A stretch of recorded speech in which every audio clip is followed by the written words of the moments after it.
Hey y'all, and welcome back to another episode recap and review of Insecure Season 2 episode fellatio, pretty much. I'm gonna just hit on the most important shit and the main what the fuck moments, okay? So Joe calls Molly while she's at work, but the conversation's pretty awkward because, you know, Molly's feeling some type of way. She's like, this whole thing with Dro, it just has me feeling like Dro and I aren't friends anymore. And she asked him if it's awkward to him, and he was like, no, this doesn't change anything. Well, of course, you're a dude, so of course it doesn't change anything for you. Hello. And I don't know why Molly wouldn't understand that. So she hits up Daniel. She asks if he can come through. He's like, nah, I can't, I'm busy. Issa's shirt says the FBI killed Fred Hampton.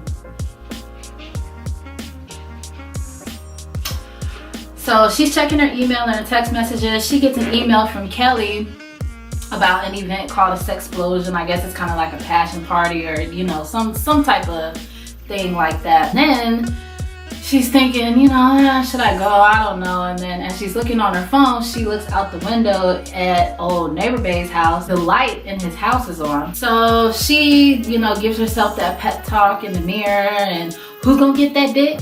Pull down your motherfucking pants and show me what you got. Oh, you like this shirt? It's African print. So come get this African pussy. Issa's really making me not like her right now. I'm trying so hard to love Issa because it's Issa, but I'm gonna need you to just sit it all the way down. She went to neighbor Bay's house, but a girl is there, so she's feeling some type of way and she's having a talk with herself, you know, in the mirror, in her head, as usual, how she always does. And she's just saying how she's so embarrassed and the other girl's pussy is trash. Well, sweetheart, if you're not exclusive with somebody, why would you expect that when you pop up on them unannounced that there's no possibility of another person being there? Like, I don't know why that doesn't connect with her. While she's leaving old neighbor Bay's house, she bumps into Thug Yelda. He's like, hey, you going to Target? She's like, no, why? And he was like, cuz I need some Bleenex and some Clorox wipes.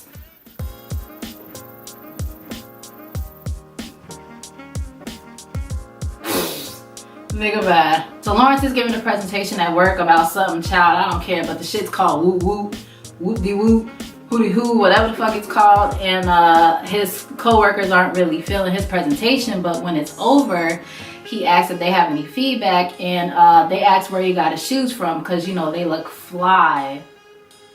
That's the white co-worker's exact words, they look fly. But he said it in that awkward, I have a black friend, so now I'm gonna try to speak black, you know, like. He tells his ambiguous mixed race co-worker, whatever the hell she is, I don't think she's white, can't tell, don't know, don't care, don't even know her name, but he asked her why didn't they give any feedback, you know, they seemed like they weren't feeling it, and she was like, cuz they don't see it for you, sis. You're the token if you haven't noticed, in so many words. That's how she said it. She said they didn't want to offend you by not asking you any questions, but they didn't really care too much about your little thing, your little presentation that you had going on. The next day, whatever, goes back to the guys and he asks again if they had any feedback about his presentation, but they sitting there still looking dumb in the face and they're still like, oh yeah, it was interesting. In that phony kind of way. One of the white guys says, we love having your perspective, and you hear that, right? We love having your perspective and you bring a lot to this team, aka token, Lawrence. So yeah, Lawrence picks up on that and he's like, damn, all right, I'm just a black guy. Nailed it. So he goes back to the ambiguous mixed race co-worker and he pretty much says, you were right. And he and her, they start joking and they start vibing. And I can't really tell if like it's romantic or if it's just like, you know, on some friendship type shit. But who knows? Maybe, maybe not. Maybe it'll go somewhere, maybe it won't. I'm really not seeing it for Issa and Lawrence anymore. I'm starting to get used to them not being together. So I don't know. It kind of just, I like seeing Issa explore this whole stage because it just gives us another side of her. And we get to see all these fine ass, chocolatey goodness ass niggas that Issa is bringing on the show. So yeah, Issa and Lawrence don't need to be together because I enjoy seeing chocolate on my screen every Sunday night. Thank you. So Molly and Issa are at the mechanic trying to get Issa's little bum ass car looked at, and Molly asks, you know, how are she and Dro supposed to come back for this? Like, shit is weird between them now. He was always there for her, and now she feels like she doesn't have another friend like that. Bitch, hello, Issa's sitting right here. What the fuck you mean? You don't have another friend like that? Okay. She's telling Issa, look, this is what she tells Issa that she says she's gonna tell Dro, that it was just a one-time thing. Bitch, you know damn well it wasn't a one-time thing. She also says she doesn't want to, she values their friendship and she doesn't want to ruin it by continuing a sexual relationship. But sweetheart, if you valued your relationship from the jump, A, you would have known that he's not in a real open marriage, okay? And B, you wouldn't, A and B, I'm stupid.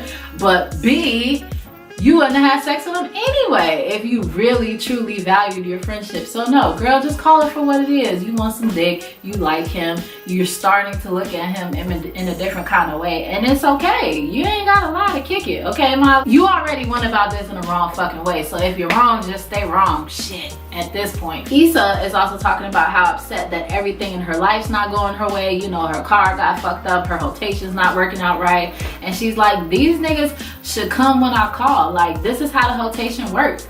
They should come when I call and they should always be available and blah blah.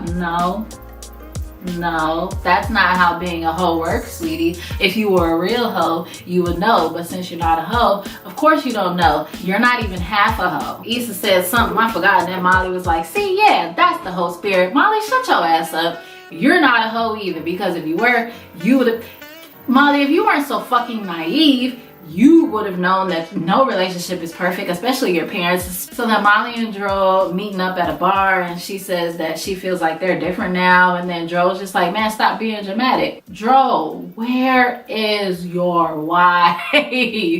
Where is your wife? At this point, I was starting to think they were separated until the end of the episode. Their conversation gets cut short because then the very next scene is Dro stroking the fuck out of her. This was the most realistic looking sex scene I've ever seen and heard, because the way Dro was stroking that shit, like, it's like sometimes you can kind of tell when they're like not really into it, but Dro was into the fuck to it. And Molly was moaning and shit, and I was like, oh, that sounds really real.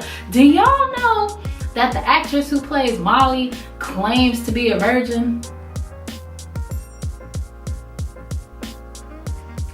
I don't believe that shit. I didn't believe that shit when I heard it. She had the nerve to say that shit on The Breakfast Club too, of all interviews, and Charlamagne actually believed her. Did he believe her? I can't remember. That shit was last year.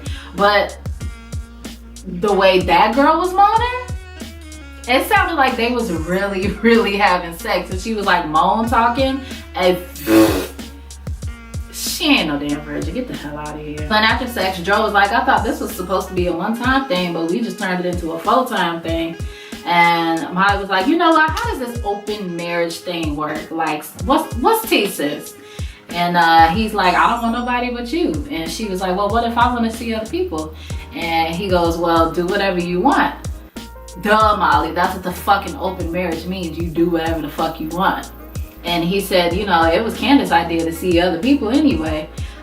She never wanted us to feel like we were limiting ourselves.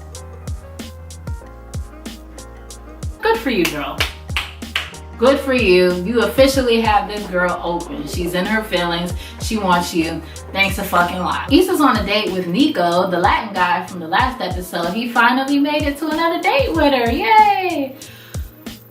But she's pretty much, as soon as he walks through the door, she's trying to bait him into having sex, but she's doing a horrible job, like asking if her skirt's too short, and then she pulls down her shirt a little bit so that her bra is exposed. She pours the wine, she puts on some music, and then she kisses him, and she tries to get right to the sex. And he's like, so you don't want to go to dinner? Like, girl, you better go get that free meal? What? Dick will always be there. You better get some free foods, okay? while he's offering, and he looked like he got a little bit of money too. He says, you know, you sure you don't want to go to dinner? Like, I'm not ready to have sex with you yet. I really like you. I don't want to rush. I just want to get to know you. And she's like, I don't want to go to dinner. You idiot! You fucking idiot! This whole episode, I hated Issa. I hated her. Just stupid. The thing about Issa is she doesn't realize that if you want to be a hoe, just do that. Don't go on dates, okay? People who want to date. People who just want to fuck, just fuck. He leaves, and we're probably never gonna see him again because she just fucked that all the way up. So all of the kids are at this explosion event thing. It's like a, you know, sex conference or whatever. They have like blowjob tutorials, and they have, you know, different condoms that you could sample, and it's just a whole lot of sex stuff. And they say you can get blowjob tutorials using their like flavor condoms. They have some bomb flavors too, like banana pudding flavored and all that other stuff. So Kelly's like, who gives a blowjob with the condom on? That's like eating a popsicle with the wrapper on. And then the lady that's selling the condoms gives her a look like. and then the rest of the girls are like, yeah, condoms are important, yeah. And I'm glad that they put that in there, because Insecure, like on Twitter, people have been saying they're not seeing condoms on this show. It's kind of like there's like, it's not really preaching safe sex on this show. Tiffany signs the girls up for this blowjob tutorial, and Issa and Kelly says that they don't even like, you know, giving fellatio like that. And Tiffany says, you know, like, what's the stigma? Why are black women so hung up on oral sex? Excuse me, Kelly, I was with the same person for 5 years. I didn't know that there was a stigma about black women and oral sex, but you know, whatever. And Molly says, girl, shut your light skin ass up. And Issa says that guys, that once a woman gives a man fellatio, that man sees her as disposable. And Issa's like, I really have to fuck with you like that in order to give you head. Tiffany is like, well, why do you think black men are, you know, chasing after white women and other girls? Because they gonna suck dick regardless. No. Fuck out of here. You really think it's sex? That's, we not even about, no. Tiffany, you are not about to take me there. That's what that's what we not finna do. But what I did agree with that Tiffany said was that she said there's power in giving blowjobs where every man is controlled by his penis, and if you're good at it, then the sky's the limit, which, yes, she is absolutely fucking right. Daniel and Issa are at his house listening to this new track that he just produced, I guess. And I just want to order like 2 of Daniel. I want a small size that I can just keep in my purse. And I want a full size that I can just keep at home, so I can always just have me some of Daniel, because that is some exquisite chocolate right there. Good. Oh, God, I love Daniel. Issa's outfit was a hell to the gnaw for me in this episode. Lord, Issa's fashions are usually like a hit or a miss, and this, pretty much except for the Fred Hampton FBI t-shirt, all of her episodes, this outfit were a fucking miss. But her natural hair is always on point. So then Issa and Daniel, they start to get into having sex, and they're passionately kissing, and they're undressing each other. And then she's like, hey, you know what, I got this. And then she proceeds to begin fellatio, and she's doing such a wonderful job that Daniel is about to climax. I'm just trying to keep this as medically professional as possible. And Daniel is nearing his climax, what have you, and he reaches said climax all over Issa's face, and that was, I died. I fucking died, because it was just so fakishly hilarious how he reached this climax, and it shot up all on her face and got all in her eyes. She started freaking out and cussing him out, and I was sitting there so confused, like, you were doing a really good job at giving fellatio, so why wouldn't you think that he would climax, especially on your face? Like, a man cannot control how he climaxes. So there was a disconnect. No, there wasn't a disconnect with me. There was a disconnect with Issa. I don't know why she didn't understand that, but okay, girl. And then she's got it all in her eyes, so she's like squinting at him and cussing him out and getting out the door. And I'm just, Issa's behavior this whole episode is just, I could just punch her in the face. I just punch her in the face. She's just fucking up all across the board. But it's them, right? It's them, not her. Okay, girl. So Dro and Molly are taking it back together. They're at a hotel because he said the room is already paid for, and wifey finally texts Dro. You know, she locked herself out of the house, so Dro has to go. And he says he's free next weekend. You know, I'll be able to see you next weekend. And Molly's super disappointed. Well, bitch, you signed up to be a sister wife. A sister wife. Because I don't believe that he's in an open fucking marriage. But you signed up to be a sister wife. Okay? So don't be discouraged when you can't have him all to yourself. Because he's lying to you about being in an open marriage. But alright, girl. So yeah, that was the episode. Everybody played themselves this episode. Molly's finally seeing the downside of being a sister wife, and Issa's finally realizing that she's not the hoe that she aspires to be, and Lawrence finally realizes he's the token black, because whenever he's around his co-workers, he's literally the only black person for miles and miles.